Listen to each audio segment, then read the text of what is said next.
Hey, it's Vaughn. Welcome back to the Spin the Rock podcast. You can listen to us on all audio platforms, and for video, we are on YouTube. Check us out on all social media, whether it be TikTok or Twitter for updates, and thank you for watching. Hello and welcome back to the Spin the Rock podcast. I'm your host and joining me, Angel, and joining me today is Eugene. And Vaughn. all right. It's about time that preseason is so close to being here. Regular season is just as close, so it's about time we get into preseason talks. But before we do that, we actually have a lot of news. We're gonna start with probably the oldest news to the newest piece of news. So FIBA obviously happened about 2 weeks ago, and the placements went as Germany first. I forgot who went second. Oh, it was Serbia. Serbia. Damn, Yeah. Serbia without Jokic? That's actually wild. Yeah. So Germany first, Serbia second, and Canada third, beating the United States in the third place matchup. That's outrageous. And Dylan Brooks helped doing that too. That's crazy. And then Dennis Schroeder getting the FIBA MVP. What do you guys think about the placements and that and everything? Just FIBA in general. I mean, I didn't expect much from Team USA to start. I think we can all agree on that. I am surprised, though, Canada did make that turnaround that they did, from the start of the tournament to where they ended up, because they weren't looking too hot at that start in group play. But Germany, especially finishing undefeated, that was probably not only winning the tournament, but finishing undefeated, I think, was probably the biggest surprise for me. It was like Germany got some hoopers. So I wouldn't be surprised if we see some contracts coming soon. But yeah. Yeah, I mean, Shooter deserved it. They were looking pretty like there's no strategy you could have employed to beat them, no matter who you were. It was just like they were on a tear. They were motivated for some reason. But I liked Franz Wagner on that team, to be honest. I've thought he was one of the shining stars in the Magic, even though they were terrible last year, and it's pretty much only up for him from here on out. So good to see him. Still, Serbia without Jokic, like I would not have thought that's like Giannis not on the Greek team and them exceeding. How did that even happen? And Eugene kind of already said everything I would have about Canada. Also, Team USA, the C team, not succeeding. Who'd have thought? Yeah, I'm not gonna lie. I'm kind of happy about FIBA in general and how like many people actually tuned in. I'm also so happy that people are finally on the Steve Kerr hate train. I've been hating Steve Kerr. I always said that he's a garbage coach, and finally it was proven because at one point he was playing 5 guards. Get that man out of Team USA in general. Do not bring him to the Olympics, please, for the love of God. He was benching Ant, bro. The only good player on that team for like a solid minute, and he was on the bench. Yeah. I mean, I'm not going to defend him crazy. I don't think he's necessarily a bad coach, but he went with, obviously he's been the Warriors coach for probably close to 10 years now. So it's like he has his own, every coach has their own system, but he has his system only works for the Warriors. So I feel like it was him trying to implement his system with a group of guys that doesn't necessarily work. You know what I'm saying? Mm-hmm. But I don't think he's necessarily a bad coach, but his system only works for certain players. It's like he's a good NBA coach, but not a good FIBA coach. Like Greg Popovich knows differences in between the styles of game they are, and why last FIBA USA was able to succeed and why Kerr kind of just dropped the ball. Mm. Yeah, I get it. I get what you're saying for sure. But all I'm saying is, I'm not calling Ty Lue a good coach, so why would I call Steve Kerr a good coach? That's all I'm saying. I'm just Comparing them two though, that's crazy. That's a little crazy. I'm just saying maybe he got a little lucky. But that's FIBA. Moving on, we also have some actually rule changes coming to the NBA, and a rule that I didn't think I didn't think the NBA would act on this so quickly, and that is sitting out stars. And basically, the NBA defined what a star was. They defined how many you can sit out, and they also defined the punishment. So basically, a star in the NBA terms is someone who's made the All-Star team or All NBA team in any of the 3 previous seasons. And then you can only sit out one star, and that includes national TV games, in-season tournament games, and sitting out multiple all-stars together in regular season games. The fine is one time $100K, $250K for a second violation, and then $1 million more than the previous penalty. So it just kind of skyrockets after the third fine. So what do you guys think about these rule changes in general? Oh, thank you, God, bro. It was so painful seeing like teams drop games they would have won had they played their stars, and the whole thing about load management. It really seems like it don't work because Kawhi is always hurt no matter how many games he sits. So just more exciting games on the way. Clippers in shambles. I don't know how their philosophy is going to be moving forward, but I'm all for it. Basically, I second what Vaughn said, but as you were explaining the rules, the only thing that I would add, I think they should have a rule, or like they should add to the rule. I'm gonna see if this makes sense when I say it out loud. You know how if a team is already guaranteed to make the playoffs and they sit their players out so they don't get hurt, they should allow that. You know what I'm saying? Like they should allow their best players to sit out if they have already clinched a playoff spot. You know what I'm saying? I feel like that would be more ideal, because you don't want, Giannis or LeBron or Jokic getting hurt right before the playoffs. You know what I'm saying? Yeah. So I feel like I would add that, or at least like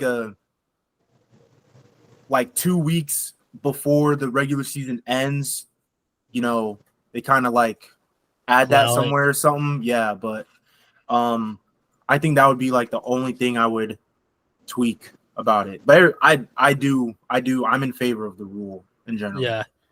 I still see teams doing that. Like they probably just pay the fine, just not risking it. Yeah, I can see that. Because like the first fine is only $100K to an NBA team. Yeah. It's like, okay, here you go. That's a bench warmer. Yeah, that's not even a bench warmer, bro. That's like a G League. That's like G League bench warmer. But yeah, I definitely see what you're saying. Yeah, I'm also surprised about how fast they made this rule. It was like people started complaining about it in like the past 2 years, and bam, already a new rule. Mm-hmm. And then I think it's hilarious that they put in that in-season tournament as well. I think it's so funny that they snuck that in, because I feel like they kind of knew that would happen. Like they're like, okay, no one's actually gonna take this serious. Like the play-ins already don't get taken that serious, and that's been around for so long now. I'm pretty sure they're putting so much into the in-season tournament that the first year has to succeed for them. Right. And so I just feel like them putting it in is definitely more so to save themselves rather than to stop the sitting out. But guess what we don't have? An expansion team. Oh, We're never getting an expansion team. We're gonna be at 30 teams our entire lives. oh. It's terrible, bro. And then every time the expansion team gets brought up, it's a different city. It's been Vegas, Seattle, Mexico, and now it's like Vancouver's the new rumor. We're gonna Right. put a team in Vancouver again. It's like, oh man. LeBron's gonna retire before we get a new expansion team. All right, and then next is HBO Max. For anyone who actually buys HBO Max, got some good news for you. They are having a total of 65 regular season NBA games, the entire in-season tournament, the NBA All-Star Weekend, the 2024 NBA playoffs, and the Inside the NBA show. So all that, and it's no extra cost. Insane. So that's confirmed, or like what could possibly happen? I think it's confirmed. That's a W in my book. Yeah. Yeah, that's a good package deal. So basically, all live games that air on the Warner Brothers network, such as TNT, TBS, and TV, will be available on Max. And that's damn near every good primetime. Yeah. game. And it will be So- free for current subscribers until February 29th. And then it will be then you'll have to pay. So basically, you don't have to pay for the whole first year of the in-season tournament if you have HBO Max. That's kind of insane. Yeah, that's far. Yeah, for Yeah. as much as NBA pushes their league pass, I'm surprised they like allowed this to happen.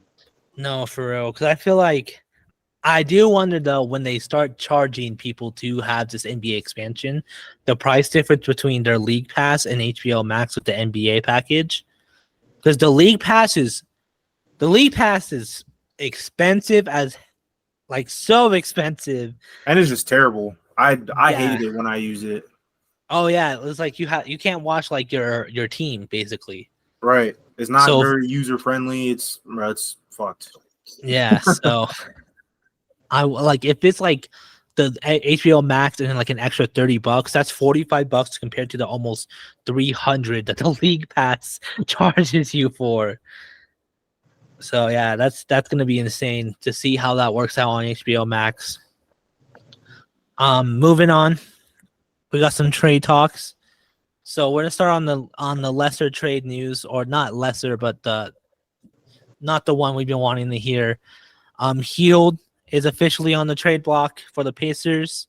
How do y'all feel about this? Do you think it's a bad move? Do you think it's a good move? Do you think it's like a kind of like move? I'd say it's a good move for what what I'll talk about later for our breakout players. But like also it's just an exciting thing to see. Like I feel like Beal wasn't the right fit for the Pacers. Like anyone can use a shooter, but like based on where they're going, all these young players they got, it didn't make sense for this 28-year-old to be there. Mm-hmm. So he's probably going to be utilized somewhere or better somewhere else. So as to where that be, that's kind of just an exciting thought. The Lakers. Nah, we ain't got no cap for him, bro. I wish. Yeah.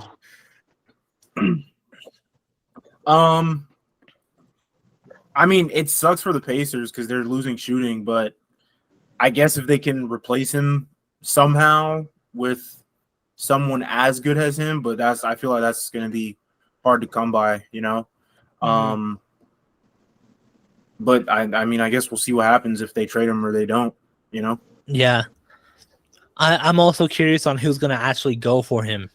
Right. Like I could think of a lot of teams who need shooting, but how many of those teams are actually going to try and get a shooter this close to the end of the preseason, the end of the off season? Mm-hmm. So I'm very excited to see who's going to chase the chase for Hield. I mean, he for sure will get signed. He signed. Yeah. Oh If he- yeah, or for if sure. he gets traded, you know, but Yeah. yeah.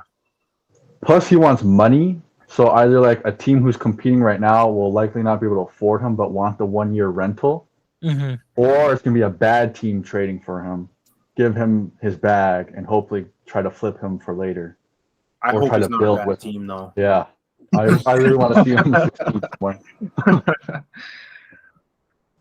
Yeah, no, I can see all those scenarios, so it's gonna be interesting for sure to see where Buddy Hield ends up. It's also just exciting. Like I hope he lands on a playoff team because Hield. I want to see Hield in the playoffs because his shooting is like an electric kind of shooting. Like he just kind of randomly pops off. Right.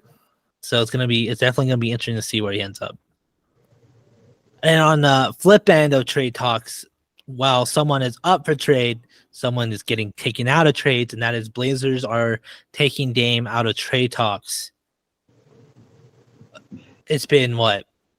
Almost the entire offseason of rumors, packages, and nothing's gonna happen now. How do y'all feel about this? Well, in my eyes, this is just completely temporary. Like, there's no way Mhm. Dame is like, okay, I'm all right with being here now. That's not the case. They're probably just gonna let things cook for now because they don't need to trade him right now. Not like the Heat that really need a guy like that after losing so much of their roster. So they can just wait this out for as long as they want to. Right. And that's what I was hearing Woj say on one of the shows he was on. He was like that like the Blazers management was saying, you know, although we're taking him off, we're just gonna see, you know, what can come from it. I think it will be interesting though, because now that they drafted Scoot, it's not gonna be Scoot and Afferny, it's gonna be still assuming Dame and Afferny. I was kind of hoping to see Scoot start, but yeah, I don't know. I don't think this helps nor hurts the Blazers. Well, it'll hurt the Blazers if he gets hurt again, but I don't think there's no way he's suiting up. They're probably Yeah. shutting him down. I was gonna ask you guys, do you even see him actually playing at all? I don't see Dame being the type of sitting out, but like if you want to go to only the Heat, you kind of have to sit out. Yeah. Like if you want on some AD shit. yeah, like you can't just like be like only trade me to the Heat, but I'm gonna go out and risk injury. Right. Yeah. So would you be surprised if he gets traded to a different team? I wouldn't. It depends which team.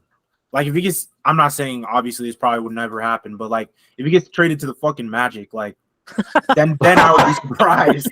But it depends which team he gets traded to.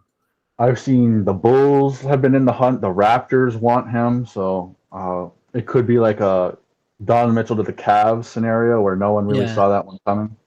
So I just want it to be over. It's been so long of just reports of Dame wants this, Dame wants that. He still wants to be the Yeah. Heat. The Blazers don't care, and we just need to see him in the New Jersey, you know. No, facts. And it's also like kind of insane because like all the packages I have seen are like there's no way that was an actual offer for Dame. Like some of them are just so bad and it's just like okay, I kind of lost faith after like August. Like when August ended, I'm like he's not getting traded in the off season. I was like that's when like Donovan got traded and then like now it's late September and he's being pulled out. I wasn't really surprised. I was more so just like, why wait this long to pull him out of trade talks? The season starts in like 2 to 3 weeks. Mm-hmm. But hey, that's the Blazers for you. And then lastly, Kelly Oubre is now joining the 76ers. I want to add on to this because I saw a stat that says every time Kelly Oubre leaves a team, that team makes the playoffs. Hey, I was going to Charlotte bring it up. I was gonna say like I've never seen Kelly Oubre on a good team since like the Wizards with John Wall, and he Wait, wasn't really playing like that. wait. What about that Bubble Suns team? What about that Bubble Suns? Come That on same now. team, that Yes. same team missed the playoffs despite going Okay, but like undefeated. still, like that team was solid, bruh. Only in the bubble, though. Let's not forget the Yeah. rest of the entire season and Okay, how okay, ass they but were. they were solid, bruh. They were solid. They were They just so ran out of luck. They ran out of luck. they were just so bad at that point that their win streak didn't even matter. That's just heartbreaking. Which is It's actually also- crazy to say. It also proves my stat because Kelly Oubre left the next year and they went all the way to the finals. I would have been sick. I would have been so sick. So I'm just saying, Charlotte, your time has finally come. Even though you got players losing their minds on IG Live, it's gonna be worth it when you're in the playoffs.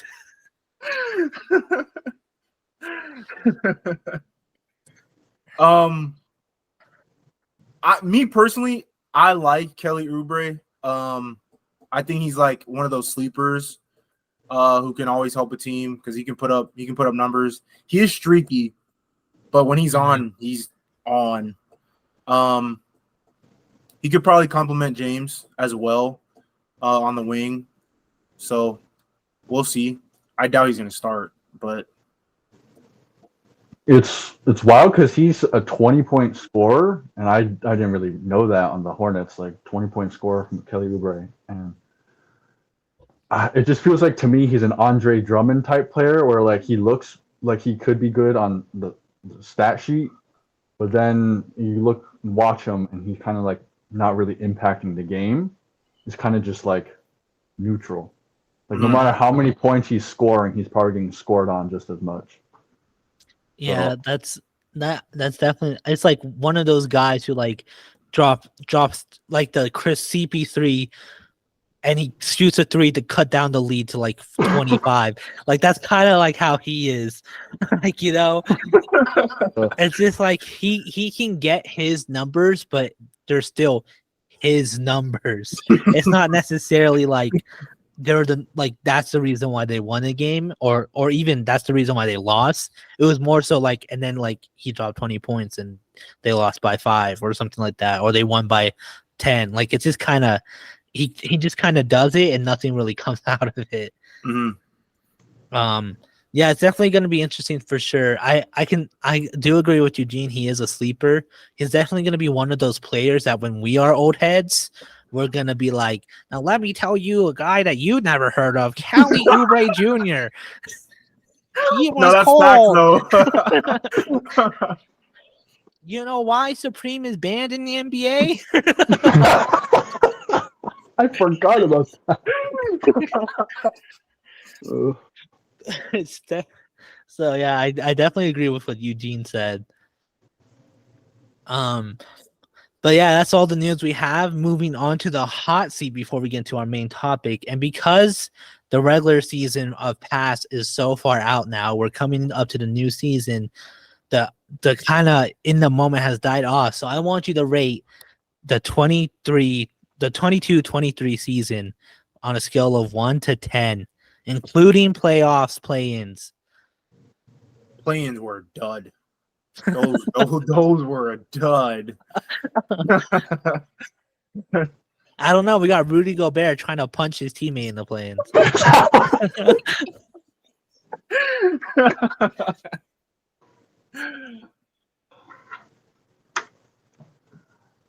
I give it like an 8.5. It's nothing like this crazy magic shot, like the Kawhi shot that the 2019 playoffs are known for. It's nothing like the 2016 playoffs, like the most historical, crazy series ever. But it was such refreshing basketball to not know who was going to win it all. That's true. It was just like pure basketball at its finest, it felt. Right. And especially because, like, you know, the Heat won against the Bucks that first round. So it was really like it's anyone's ball game at this point. I'd probably give about an 8 as well. it was pretty exciting. Hopefully the season's better. Yeah, I definitely agree. Eight is like a solid number. It was definitely one of the better seasons we've had in a long time. I feel like uh kind of far away from the bubble now. Like the play-ins is something we like kind of are familiar with. Even though it was a dud this year, like it just made the playoffs kind of more exciting because we saw teams who are usually high seeds fight their way into the playoffs and then beat like giants, you know? Right. Well, giants if you're like a Lakers Warriors, like that was supposed to be a battle for the ages, and it was just the Lakers dominating the Warriors. But we also saw the Heat and the Celtics series and the Kings take the Warriors to 7. It was a very exciting season for sure. And obviously too, with the Nuggets as well, not being there in so long and whatever, or at all. Have y'all ever been to the finals before that? I honestly don't know. Maybe. No, I want to No, say it was- no, but the Yeah. closest they've ever been was Carmelo in the Western Conference against the Lakers. Well, and the bubble. We were Western Yeah, Conference bubble. in the oh bubble yeah, too. that's true. Yeah, so just seeing Jamal and Jokic get one too as well. It was like satisfying, Yeah. All right. So that was our hot seat. Make sure you leave your answer in the comments, reviews, whatever. Let us know what you thought of the past season. But now it's time for our main topic, which is, we're finally looking forward instead of looking back. And we're trying to predict who's going to be the next Maury Larkinen, who's going to be the next breakout player that people just didn't see coming whatsoever, or just straight up just ups their games to a whole new level. So who wants to kick us off with their first breakout player? I'll bring up our guy before someone steals him, but Benedict Mathurin. This is his season. This is his year. He's gonna go crazy. There's no way he doesn't start this season. He's not coming off the bench no more. Especially with Buddy Hield potentially, That's off true. the team. That Yeah, opens up true. more minutes for him. And then you got Tyrese Halliburton. You expect to play the full season because a big reason why there was that drop off in the Pacers losing streak and stuff is because he went down. And you lose your best playmaker, and obviously things aren't going to go well. But with him and Mathurin right beside each other for a full season, they're cooking.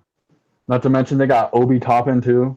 So we'll see if he becomes what they needed for size at the power forward spot. You got Jarris Walker, also a good rookie. So I think Mathurin is just going to have a lot of space to work with. Also, one of the few sophomores in the summer league. So he's gonna he's putting in work. He's hungry. Yes, sir. Yeah. If we were gonna bring up teams, I was actually gonna mention the Pacers because Vaughn basically hit all the points, Tyrese, on the up and coming, Benedict probably gonna start. Obi Toppin, new acquisition on their team. So Pacers might make playing. They really might. And like Eugene said, we're gonna do teams, but we couldn't think of too many. But Pacers was the only one I personally could have thought of. And you guys hit all the notes. Especially, I've been an Obi Toppin supporter. I was free my boy when he was on the Knicks, and now I'm so excited to see him play on on a team where young guys are gonna get minutes. And it's definitely gonna be exciting to see how they look because last year they were cooking last year. It was almost like they're gonna do it, but then they fell off. So I definitely agree with everything you guys said. I'll probably take the most obvious one off the board in Anthony Edwards coming off of FIBA. Bro was hooping. He had a few 30-point games. Been in the lab all summer, So hopefully he gets more minutes, more touches. He's probably already had the majority anyway. But yeah, I don't know. I just like Anthony Edwards. I feel like he'll average 25 plus. No, that's fair. That's a fair one. Because a lot of people probably don't remember how in the regular season he was kind of starting off slow. Mm-hmm. So, and I feel like this year it's not going to happen. This year is the year where he makes it his team. I'm Right. calling it. Like, goodbye, Cat. Goodbye, well, I'm not going to even bring up that guy. Like, So Rudy ain't even there for real. I think this is the year where he might even get a chance of being an all-star starter. Like, I think I wouldn't doubt it. I'm definitely excited for Ant this year. All right. I mean, oh, sorry. yeah, I don't really have much to add because he's Anthony Edwards. We all know he's really that guy. I just hope the FIBA confidence carries over to the Timberwolves, and it's just like he really does show why he belongs as an all-star starter. Hopefully, even all NBA, to be honest. Mm-hmm. Me personally, I feel like it will, only just because he carries that demeanor, along with him. So, but he was also talking, just like big game, even on the FIBA team. But he was backing it up. So Yeah, I feel like this could really be like his year. Honestly, if we were starting to do post-it notes on the board, I'd say he makes all NBA. I mean, we already have one. I don't remember what it was. We did have one. I think it was like Kings do it again or something like that.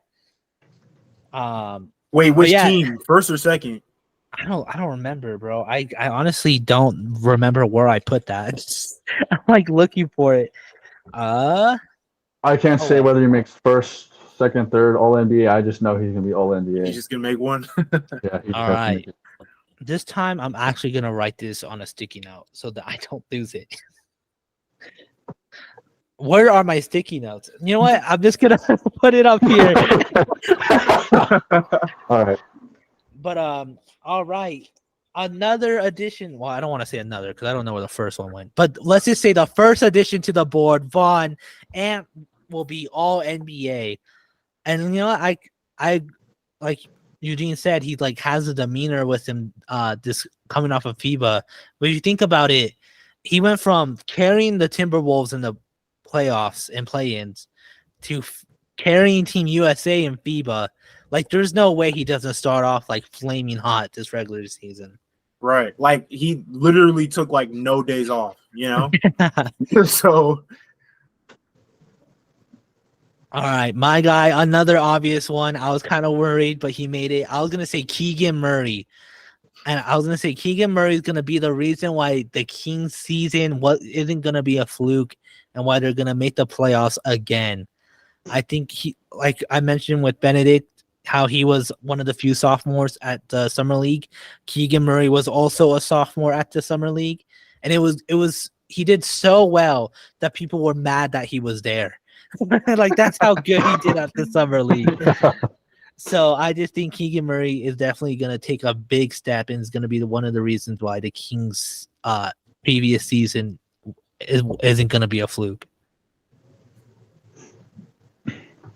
Yeah, it's another sophomore, so if anyone's going to take a big jump, it's going to be last year's rookie class. So I like that choice, not just like as a scorer, but as like a defender too. He's very versatile. Mm-hmm. So who knows? Maybe he even shows out, makes an all defensive team.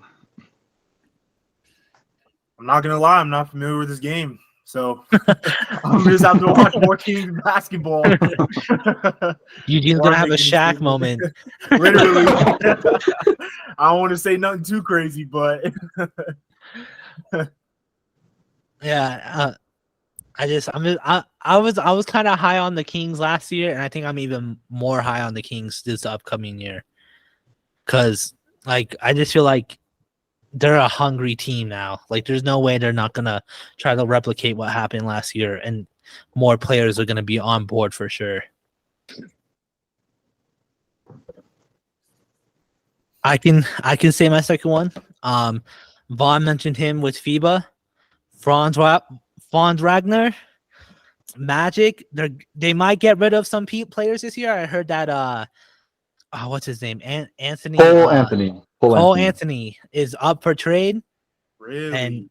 And now that they're dishing out players, I think it's time that one of those players take a jump, and I think it's gonna be him this season for the Magic. I think his German team, like his performance in FIBA, was really good. He was already a solid player on that Magic team before FIBA, and I just think this year he's just gonna step it up again. Yeah, I mean, if I was of Magic, I'd have two untouchables, and it'd be Paolo and then Franz Wagner. Like those are the guys you build around. And I like how good of a shooter he is. I think he'd be very complimentary against Paolo. I can't say whether their team will still be good, but those will be the two bright spots. Yeah, I think getting rid of Cole Anthony isn't the only team that'll make them good. They got to get rid of a lot more players before they start. They need to get rid of like half their guards at least. I mean, I like both of the Wagner brothers. I think they're both really good. So I'm not a hater of that pick. Yeah, I don't really have much to say. I don't watch Magic basketball either. Eugene, stay away from those poverty teams.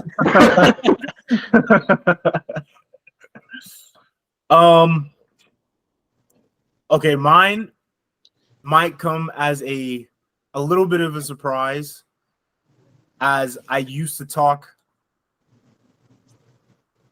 I guess you could say I used to talk down on him, but given in his current situation, I feel like this could be probably the best season of his career. I'm going with Jordan Poole. What? That's what I was going to say. I was actually going to say that one next. I'm so shocked, bro. I am honestly so shocked. I'm not shocked that he was mentioned. I'm more shocked that he was mentioned by you. Right, that's what I was saying. That's crazy. Like the player himself, but it's me saying it. But Yeah. I'm only saying it because for the obvious, since he's off the Warriors, he's probably going to be the primary ball handler. Probably going to be his team more or less with Kuz. More touches, even more shots than he was throwing up on the Warriors. Yeah. So I don't know. Me personally, I feel like it could either go really, really good or really, really bad. But I feel like it'll go more good than bad. He'll essentially be the Curry of that team. Yeah, it's like fully unleashed Jordan Poole. Like he's getting every bad shot he wants. He's shooting everything from no matter where on the floor. And we made the joke like countless time on like who's even on the Wizards. So it's like he's gonna have the green light probably the entire season. Like no matter how bad he does, let's say the first 5 or 10 games, they're still gonna be like, we don't care. Like, So it's definitely gonna be very interesting to see like how insane his numbers are gonna how high his numbers are gonna go this year. Mm-hmm. Especially because it happened to Kuz. Like Kuz was almost an all-star. Right. But I do think with Poole's fan base alone, he might be able to make all-star, even if it's reserved. Yeah. Like that whole team is just going to be supporting him through and through. Right. Not to mention his already developed fan base. Like they're going to be riding him hard. Pause. And arguably, it might be a little controversial, but they're in the East. Their peak might be playing. It might be playing. I'm pretty sure they almost made it last year, didn't they? Did they? I don't know. I think it was just like almost a Pacers thing where they were like constantly in talks, and then like they just kind of fell off. They just missed it. Yeah. Oh well, they didn't just miss it. They were off by 5 games. It's not bad, but no, yeah. Yeah, they were right. They had the same record as the Pacers, Oh damn, that's crazy. 35 and 47.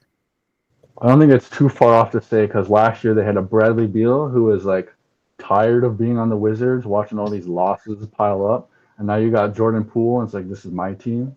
They could go somewhere. And at this point, I wouldn't be like the NBA is up for grabs for sure this upcoming season. So I got another post-it note. Jordan Poole 50-point game. That's Damn. another 50-point game. 50 points. I mean, okay, wait. I mean, let's talk about it. 50 points. Sure, he's on the Warriors. Sure, he's on the Wizards. But he's in the East. He doesn't see the Western Conference all that much. He sees the, like the Magic 4 times in the season. It might be possible. I mean, So against a team like the Magic or the Hornets, he's probably like, "Oh, I'm cooking." Right. It's Or even over. the Raptors. Like the Raptors just have some sort of like bad luck on their side where players just drop hella points. You know what I'm saying? hey, we'll just have to see. I mean, yeah, it's gonna be insane if he drops 50, and I'm not gonna lie, I would be surprised. All right. Yours got stolen, Vaughn. So do you have a backup or? I don't have anyone who'd be a star, but I was gonna bring up Jaden Hardy on the Mavericks. Because last year, he's another sophomore I'm talking about, who will probably have an opportunity to be scoring. Because on the Mavericks, you got Luka, you got Kyrie, who are probably gonna do all the scoring, and then who's the third option? You don't really know. But as watching Mavericks games last season, although their team kind of just fumbled off, Jaden Hardy was kind of like only one of the only guys that could like produce. Like not even Tim Hardaway Jr. looked good out there. They had Maxi Kleber. Like those guys are specific to their role, but I think if they expand on Jaden Hardy, it could look good for him.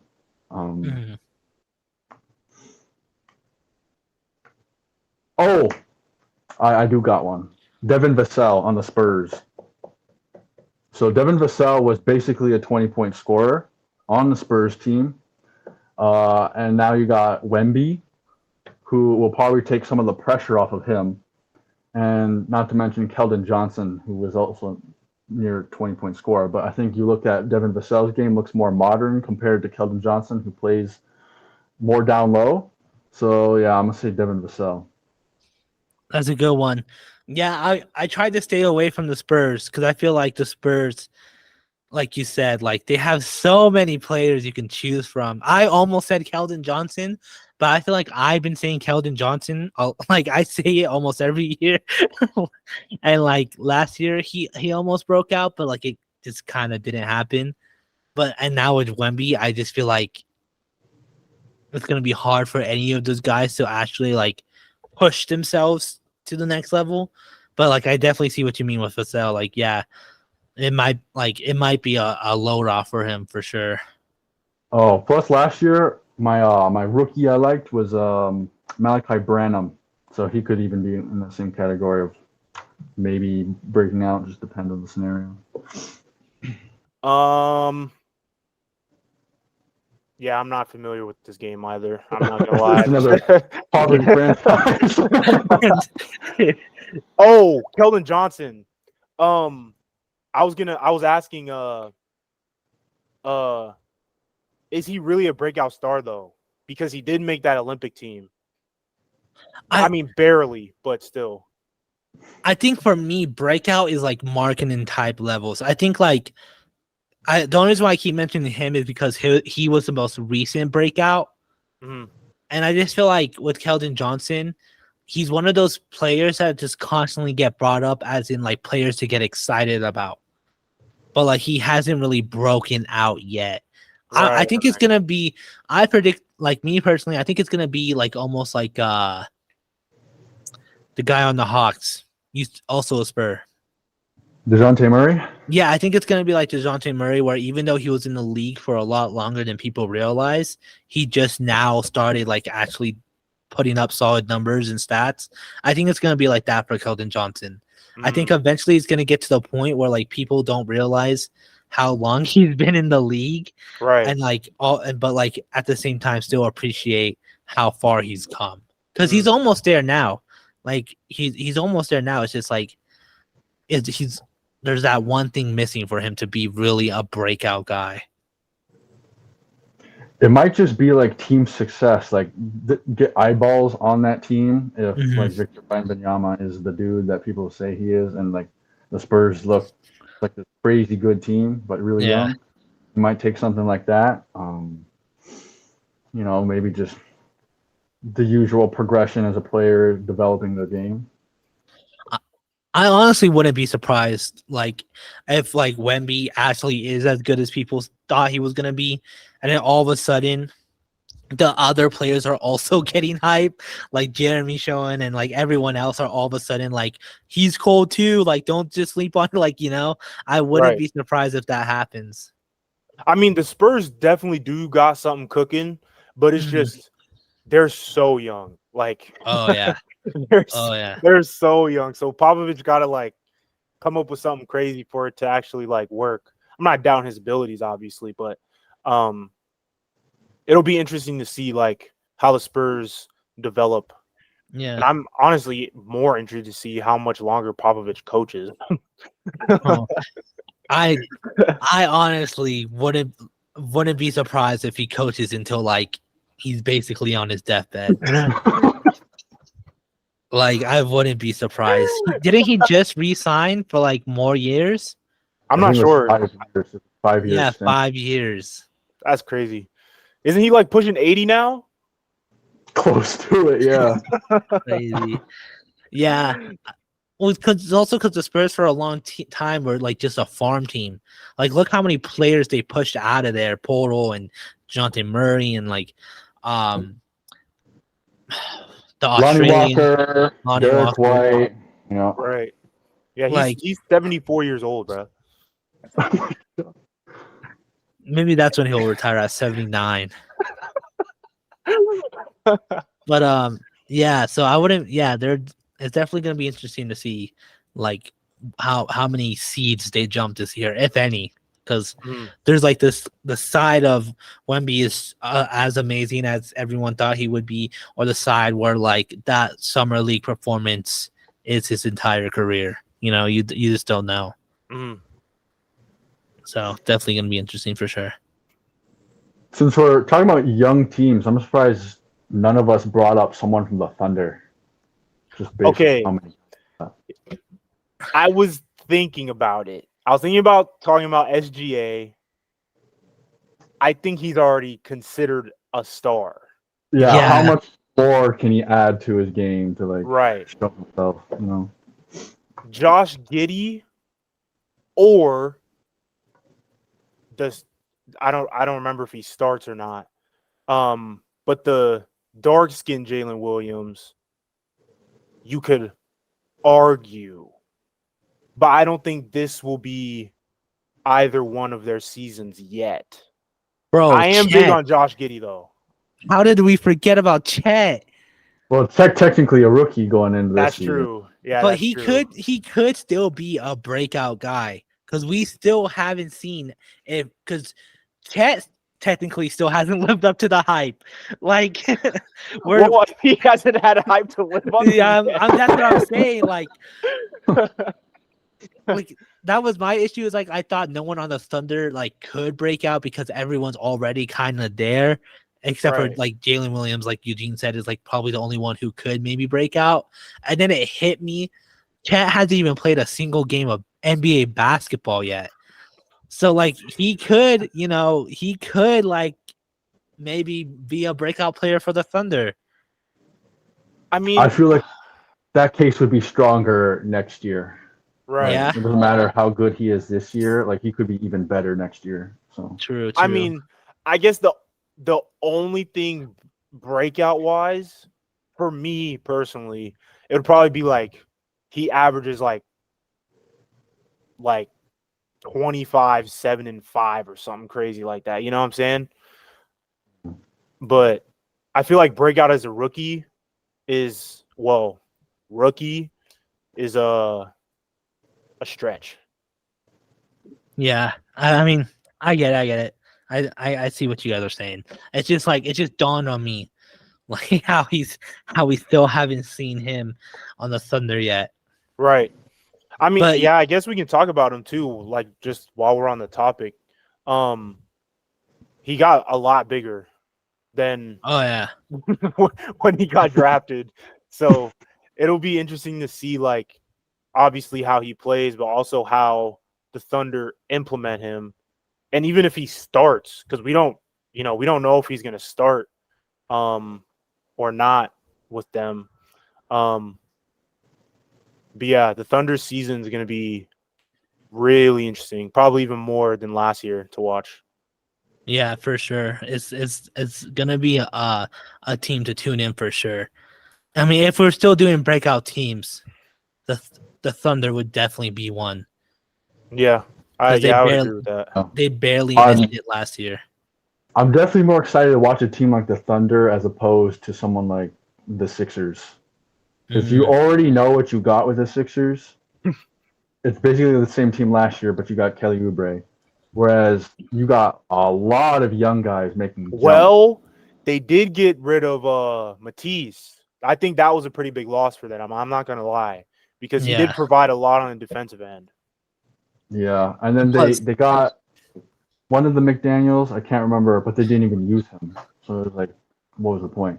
Mm, They basically did what they did to Matisse and just like dropped his minutes off. So Plus, who knows what the chemistry is looking like too? right. Like the That's true. chemistry might be in shambles because I know it's looking like Harden's the problem, but you know there's guys on the team who's like, no, I'm Team Harden, or like, no, Harden's the one in the wrong. So Mhm. like, who knows how that chemistry is looking? Yeah, out of all the teams who missed out on any postseason, I think Thunder is like probably the number one team to look out for because like they're gonna be exciting for sure. Mhm. All right, do you guys want to call it there? Do you have any more to add? I think I have one. Might be a little arguable, but he's basically been a role player his entire career up until now. I think he just got traded. I don't remember. But I'll probably say Michael Bridges Okay, yeah, on the Nets. yeah, that's a good one. that's a really good one. You know, coming from the Suns, a very good Suns team at that. Also probably in the same situation as Jordan Poole. You know, not a great team now. He'll definitely touch the ball more. He'll probably help, if not run the offense himself. He'll get more shots. He'll able to play make. And at that, I don't see him touching probably 25 a game, but he'll definitely at least have a few 30-point games here and there during the season. I like that pick. I also like that you chose Bridges and not Simmons. I think we all know why. Oh, This is another off season of him saying, "Okay, things are changing. I'm back to old Ben Simmons." Bro. No one believes you anymore. basically saying he would beat up his old self is like, okay, Ben, all right, He's the boy who cried wolf now, bro. no, Yeah. That's for exactly real. who he is.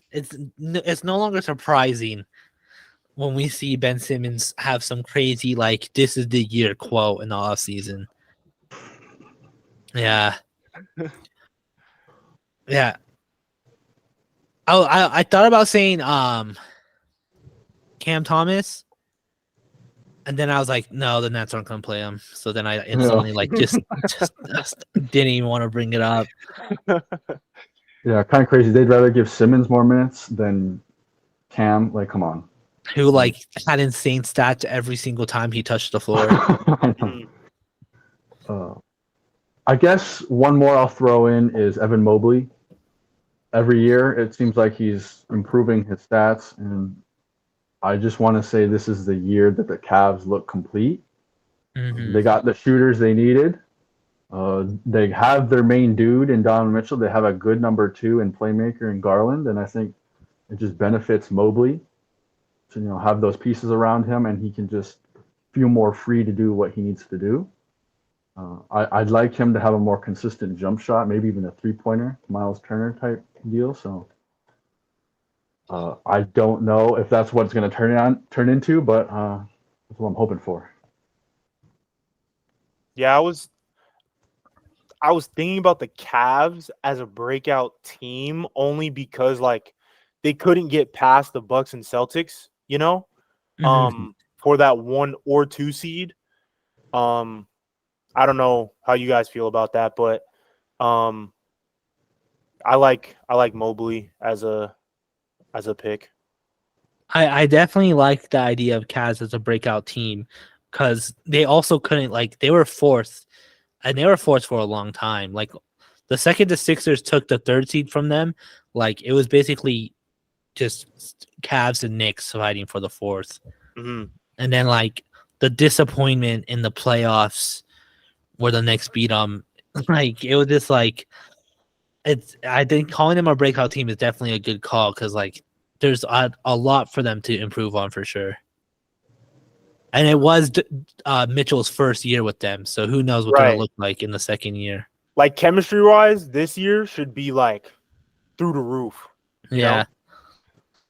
Y'all might hate me for this. I might hate myself for this. The Knicks Breakout team? Yeah. I don't They know. added a bunch of pieces that might work. They did get rid of Obi, but they got DiVincenzo. They got didn't they get Josh Hart too, or re-sign him, something like that? They They re-signed him. resigned them. Yeah. I don't know. I don't know how much you can break out from the 5th seed, especially with the teams, above them. you. But I think their ceiling would be 3rd seed. That would still be an improvement from last year, and I think they'd be satisfied with that. I'm just It's just like they're young guys. I don't see them developing further into being like key pieces to their team, be it Quentin Grimes or whoever, just because that's the history with that coaching style of Thibs. So we're probably going to see lots of DiVincenzo minutes over, hopefully not over Emmanuel Quickley. I think he's like either the 2nd or 3rd best player on there. So I think it just depends what the coaching staff does. They've got the right pieces. I'm just too scared to hop on the Knicks train because Yeah. it's just like you never know how they're gonna follow up a good season. that's true. Like it's just like it's honestly could be anywhere from a repeat, better, or way worse. Like it's just like the Knicks are such an unpredictable team for how historic they are. Like they shouldn't be as unpredictable as they are, but like Shout out management. yeah, they like. So I wanted like I want to buy into the Jalen Brunson and Randall hype and and all that, but like I'm too scarred. Okay, follow-up question based on what you just said. Do you see them falling to a 7 seed or under? That I'm more assured that they won't do. I think the year where they did like fall off so hard, like was just like a lot of things gone wrong for them. Like Randall just couldn't catch on, and like it was just like a lot of things. But I think now they don't just have to rely on one guy anymore. Now they have Brunson and Randall and Josh Hart did show up for them in the playoffs. So like It's definitely going to be interesting. I honestly don't see them falling that far off, but like at the same time, who knows with the Knicks? Good enough to stay 5-6, but not enough, not inconsistent enough for 7-8. Yeah, honestly, but that's just like me. That's just me being like hopeful. A hopeful hater.